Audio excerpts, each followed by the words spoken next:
প্রিয় দর্শক, শুভেচ্ছা সবাইকে। আমন্ত্রণ জানাচ্ছি কৃষি, খামার ও উন্নয়নমূলক অনুষ্ঠান পেট্রোকেম সোনালী দিনে। আজ আমাদের আলোচনার বিষয় ডেইরি সেক্টরের উন্নয়নে বেসরকারি সংস্থার ভূমিকা, একদম প্রান্তিক পর্যায়ের বা ক্ষুদ্র এবং আমাদের বড় কিছু খামারই কিন্তু আছে। যে সংখ্যানুপাতে সংখ্যাটা কাদের বেশি? সারা বাংলাদেশ ব্যাপী প্রান্তিক খামারির সংখ্যাটাই আনুপাতিক হারে বলবো 95% এরও প্রায় বেশি কিছুটা। একেবারে উত্তরবঙ্গে এখনো আমরা দেখি সেই আমাদের আগেকার যে পুরানো আদি জাত, সেইগুলি কিন্তু এখনো আছে। সেখানে কিন্তু জাতের উন্নয়ন এখনো ঘটেনি। তার মানে কি সেখানে এখনো কি ফাঁকা রয়েছে পকেটটা? আপনারা কাজ করছেন না ওখানে?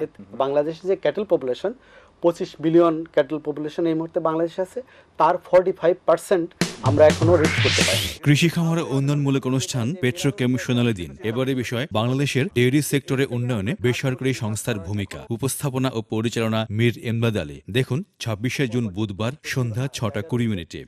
চোখ রাখুন এটিএন বাংলায়।